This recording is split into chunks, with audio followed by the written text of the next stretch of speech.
and welcome to Americans Learn. My name is Lauren, and today I'm going to be looking at Geography Now, Pakistan. This one was suggested on a recent video, so here I am going. And I've enjoyed the Geography Now videos that I've watched so far. I hope that we are all set. I want to apologize in advance because I am sick. And so I might start coughing. So I apologize. I'm going to try not to interrupt too much with a hacking cough. So let us begin. All right, Pakistan. You've probably heard of this guy, maybe in the news, maybe in literature, maybe in movies. Pakistan is sort of a societal paradox. It's only a little over half a century old, yet it retains history that predates the pyramids of Egypt. There's so much to cover, so pack your bags and stand on this bus ride to Pakistan. Yeah, that was bad.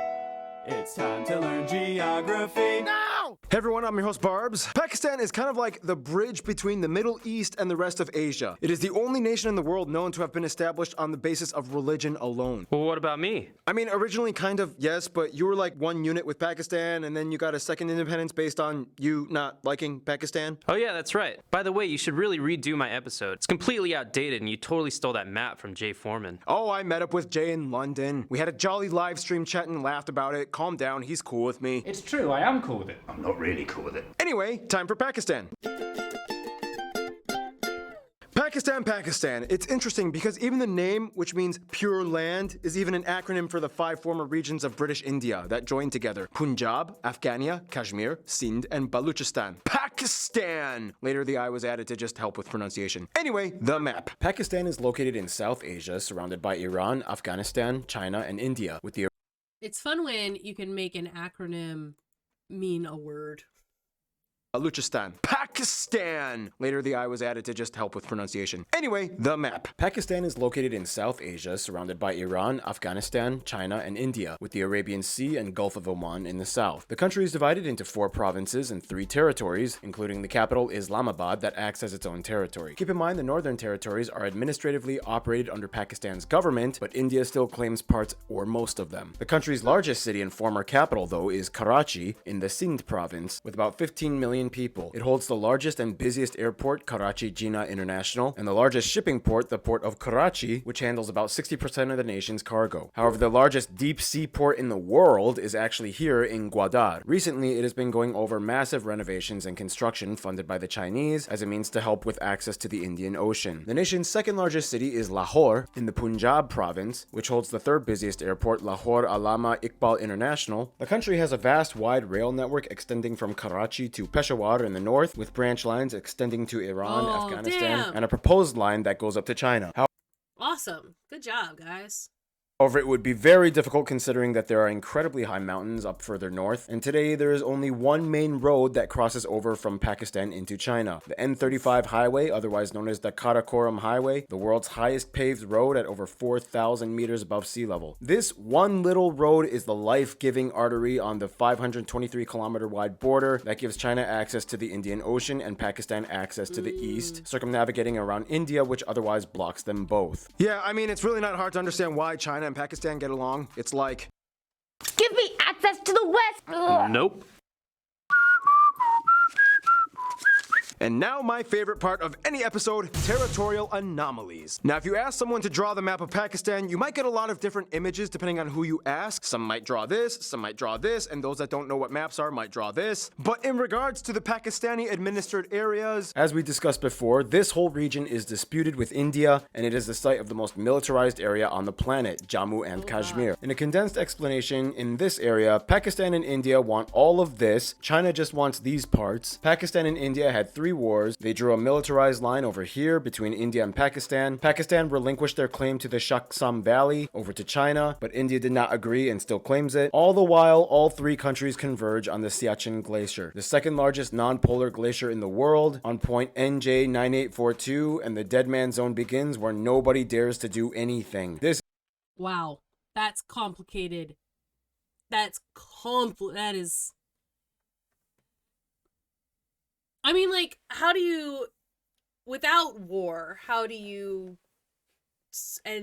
solve that? Like, if Pakistan says, yes, China can have this, and India's like, I did not. It's like that meme.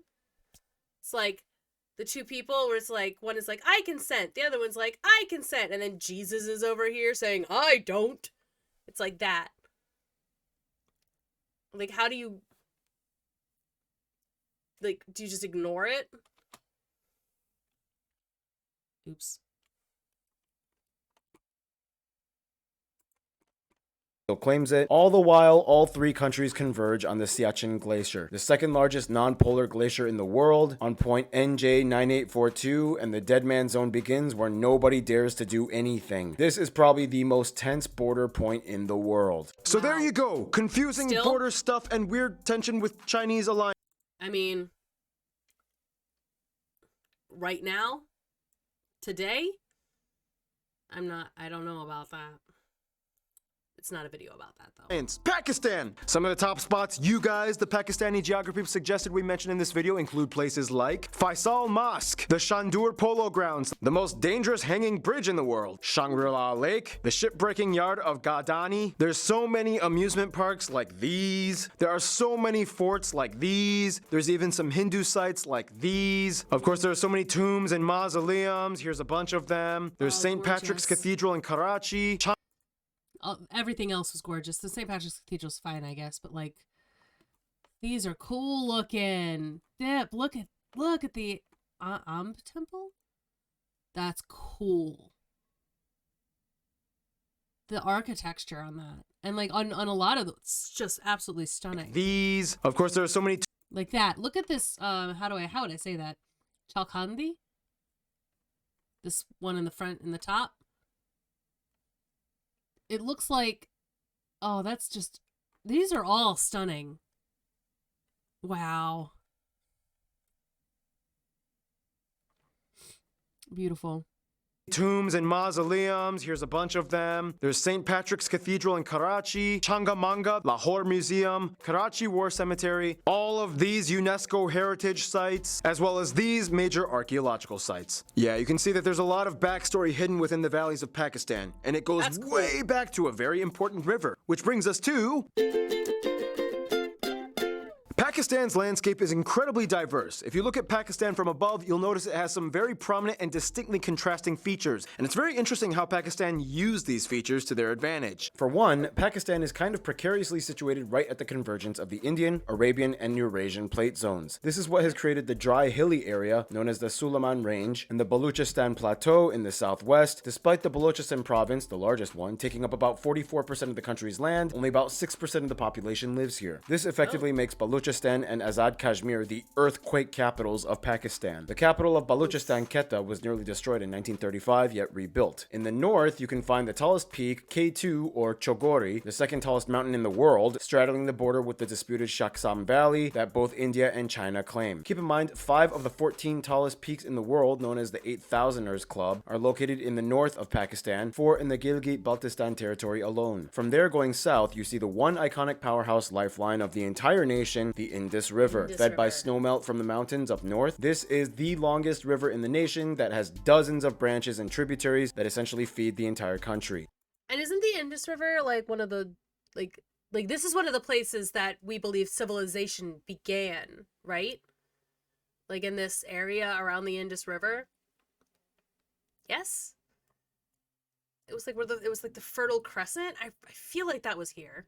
In fact, the Indus River Basin is the world's largest irrigation system with over 58,000 kilometers of canals, cultivating over 230,000 square kilometers of land. Further south, you find the largest natural lake in the country, Manchar, along the edges of the Indus Valley that flow into the Indus River Delta, with the Kheti Bundur South Wildlife Sanctuary. This is the most heavily forested and wildlife concentrated area of Pakistan that is not commercially exploited. Also, it is really hard to build harbors here because the swampy mangroves make it difficult. Finally, a skip to the east, you hit the Tarparkar Desert, which claims to be the world's only... And you want to keep mangroves where they're at. Like, people are always trying to get rid of mangroves to, like, put stuff in. It's like, you don't want to get rid of the mangroves. The mangroves help protect the land that lives there, that exists already. You get rid of the mangroves, and suddenly you got flooding, you got all sorts of damage. You don't want to do that. Protect the mangroves. A fertile desert with a dry landscape, but abundance Oh. of water sources that nourish the myriad of shrubby plants and wildlife. Wow. Just zoom in and you can find small ponds and creeks meandering throughout the entire area, well across the border into India. Now keep in mind, Oh, within all this okay. stuff, there's a ton of cool notable sites, such as the Hingol mud volcanoes, that lake that looks like a teardrop, the Biafo Glacier, the Fairy Meadows, the second largest salt mine in the world, and there's so much more, but yeah, I'm done here. I need a triple shot of espresso break, which means, oh no! Oh no! Oh no! Oh, Noah. As you can probably guess by now, Pakistan's land is not only loaded with contrast, but resources as well. Over 40% of the population is employed in agriculture and livestock, where wheat and cotton are the major crops. They actually rank 4th in the world for cotton production and 3rd in goat meat. Pakistan is actually one of the largest textile producing countries in the world. In fact, this one city produces about half the entire world's football or soccer balls. Otherwise, the nation is also thriving with wildlife. They have about 660 bird species, over 170 mammal species, including the national animal, the markhor. To finish up the segment like we always do, food. Some dishes you guys, the Pakistani geography peeps suggested we mention include things like Baluchi style saji and meat pie. Beef and lamb korma is also popular. In the north, you see dishes closer to Iranian and Afghan cuisine like lamb and beef kebab and Pashtun style rice. We all know the world famous Punjab cuisine. It's virtually the exact same as the Punjab in India. In the south, the Sindhi people will probably have more fish in their diets as they are on the coast. There's a lot of other cuisines we could have mentioned within the various ethnic groups, but that would take This all looks so good. I'm hungry now. Ooh. Ooh, these look delicious. way too much time. We can, however, talk about the people groups in this next segment.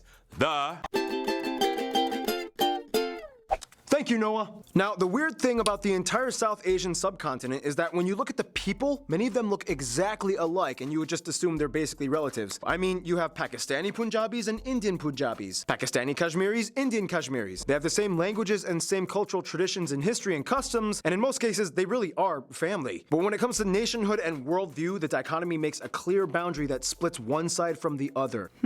Keep talking. We're listening. First of all, the country has over 200 million people and is the 6th most populous nation in the world and 2nd most populous Muslim nation after Indonesia. The country is very diverse in people groups, but the largest ones are the Punjabis at around 45%, Pashtuns in the north at about 16%, Sindhis in the south at about 14%, Saraikis at about 9%, and the rest are a mix of various other people groups like the Mujahirs, Baluchis, and so on. They use the Pakistani rupee as their currency, they use the type C and D plug outlets, and they drive on the left side of the road. Yeah, they were a former British colony. Now, Pakistan has 74 listed individual languages spoken throughout the country, 66 of which are indigenous and 5 have over 10 million speakers each. Almost all of them are Indo-Aryan. How on earth do all the people of Pakistan stay interconnected? Well, today, much like India, the nation has 2 official languages used and taught in schools, used as lingua francas, Urdu and English. Yeah, Okay. Interesting.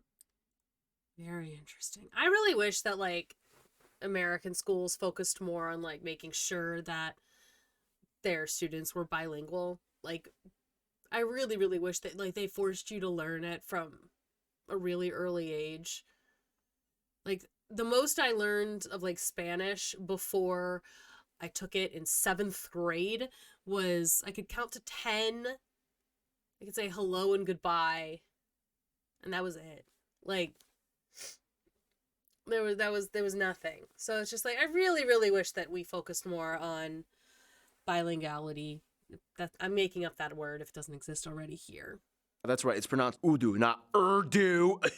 For reference, Urdu is basically the same thing as Hindi, except it has a few extra words and phrases borrowed from Persian and Arabic. It's also written in the Perso-Arabic script. Here are some of you guys, the Pakistani geographers, explaining the subtle differences between Urdu and Hindi. Hi, I'm Asya from Pakistan. Khatoon is a woman in Urdu, and in Hindi it's Mahila, usually. Mahila. Also, words like miracle, which is mojiza in Urdu, is Mojiza? chamatkar in Hindi. I'm Maha from Lahore. Some of the words, or more like sentences, are quite the same in both the languages. Like the word magician. In both Hindi and Urdu, it's jadugar.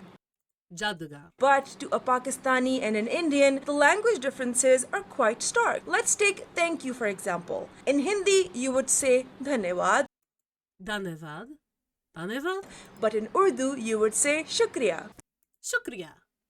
Thanks, guys. Now, within the areas that make up Pakistan today, there is no one type of Pakistani. They come in all different shapes and colors, but the general demographic configuration layout shows that the East is more Indo-Aryan and the West is more Perso-Iranian. We don't have time to explain the culture behind all the many people groups of Pakistan, but we can highlight the largest ones. Let's start off. Punjabis. They are the river people. The word Punjab even means land of five waters. They are the backbone of the Indus River Valley. They are known for having a lot of agriculture or artisan-associated people, but basically everyone knows that Punjabis are like the partiers of Pakistan. Their cousins, the Saraiki of the south, are kind of like a weird fusion between Punjabis and Sindhis. They love cooking with these flowers and are famous for their Jumar dancing. Sindhis are the southerners of Pakistan that rule the Delta and the largest city, Karachi. They are kind of known for being the money handlers, the business guys of Pakistan that keep the gears running on the financial side. Sufi Islam has a huge impact on Sindhi culture. Pashtuns. These are the same Pashtuns that we talked about in the very first Geography Now episode, Afghanistan. Remember those days.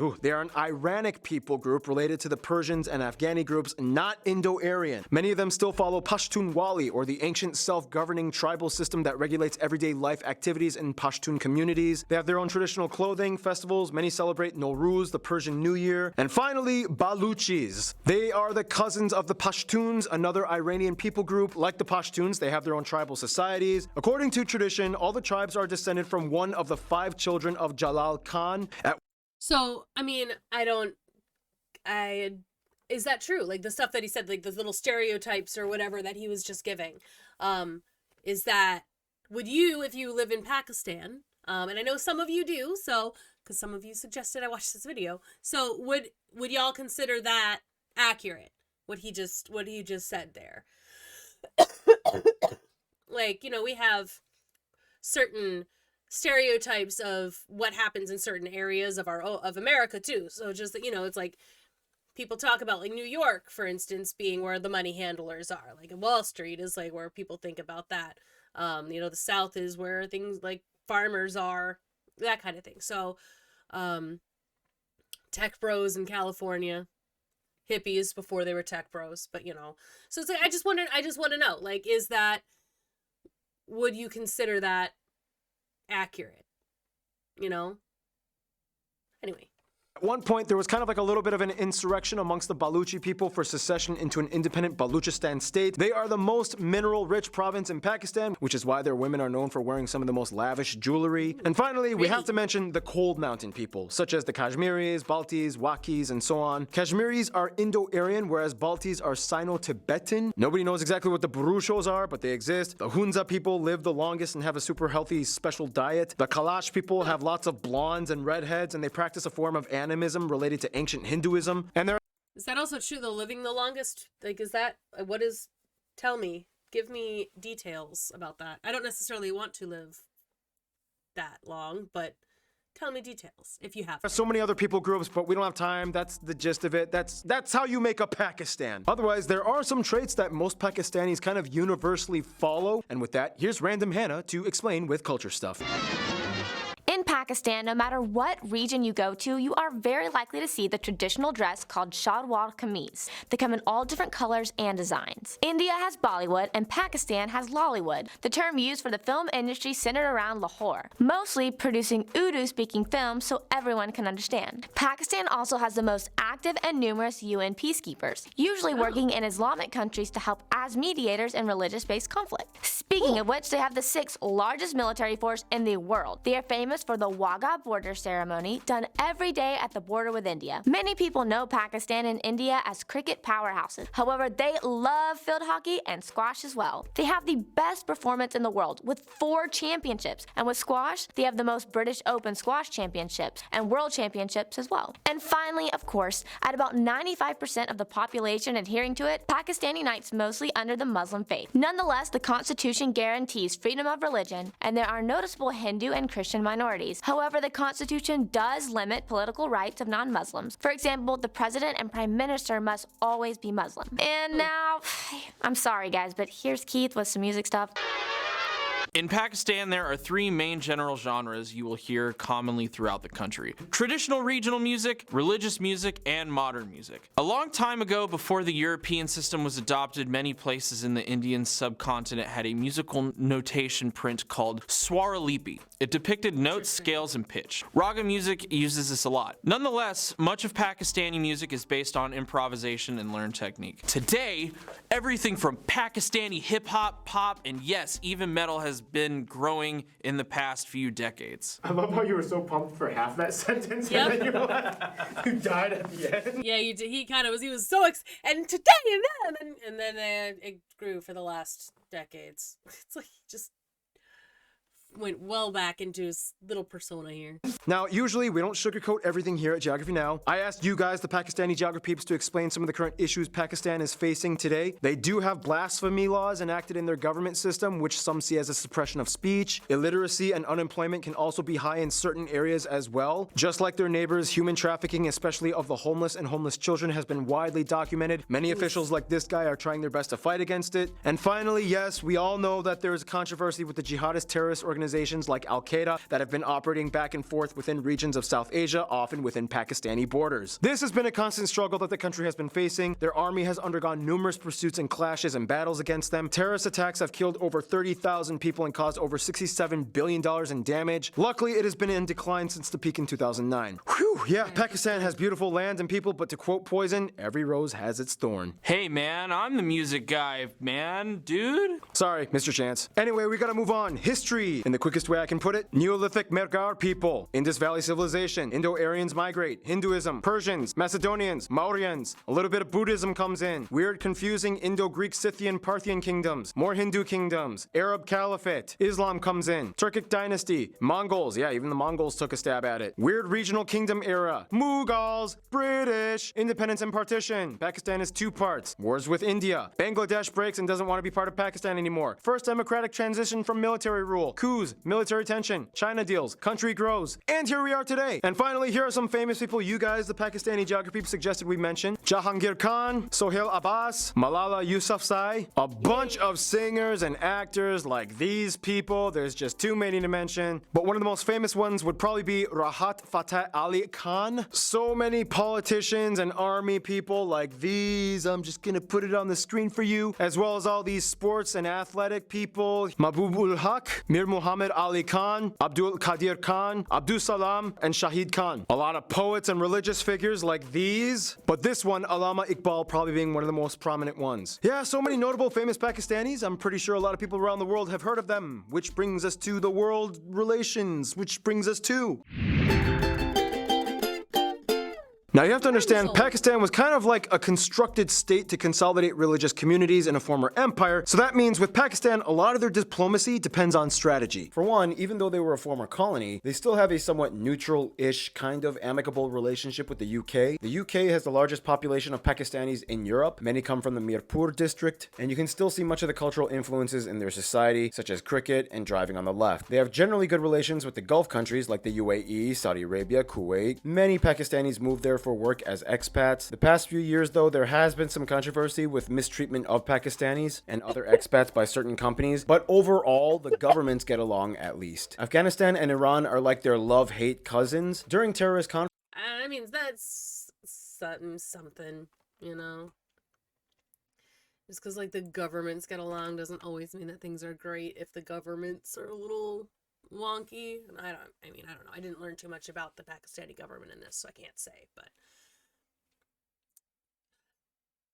just saying, just because governments get along doesn't mean a great deal. And other expats by certain companies, but overall, the governments get along at least. Afghanistan and Iran are like their love-hate cousins. During terrorist conflict years, Pakistan took in millions of Afghan refugees that are essentially brothers of the Pashtuns in the north. It remains a constant issue, though, that they are facing to this day. Iran is also a key figure in business and trade, as well as supplying oil and other imports. India and Bangladesh also have a somewhat love-hate relationship. It's more like they hate the governments, but love the people. India and Pakistan, of course, have so much history together even before British colonial years. As mentioned, many of the people groups there share the same language and culture. The only thing essentially separating them is religion. Bangladesh, of course, broke away from Pakistan after the partition years and favored India shortly after independence. This kind of angered Pakistan at first, but decades later they've kind of moved on and have good relations once again. In terms of their best friends, however, many Pakistanis might kind of end up saying Turkey or China. Essentially what it comes down to is a kind of standoff against India. When one giant leaves you drama, you kind of settle for the other one. Together they have the China-Pakistan Economic Corridor project, in which they allow them to use the port of Gwadar for their development and trade deals funded by China. Each country's people are welcomed in each other's and visits are common. With Turkey though, they've kind of always had a respect for the people, culture, and history, TV shows and movies. They support the government and have many diplomatic business ties with them. This of course by default also brings in Azerbaijan, Turkey's little brother. They love to travel to both of these nations and even go so far as to support Azerbaijan's side in the controversial disputes with Armenia. In conclusion, Pakistan may have been formed in the 40s, but you have millennia of backstory with this place. Right. Pakistan, it is what it is. Go for it. Stay tuned. Palau is coming up next. Okay. I did not realize that Pakistan had only been formed in the 40s. I kind of just assumed that it had been around. Because again, like we hear like the history of the area is so rich. So I just assumed that it had been around for a while. It's interesting. Very interesting to note. So thank you for suggesting that video. Thank you for watching that video. If you've got anything else, go ahead and let me know in the comments below, and I will see you all in the next one. Bye.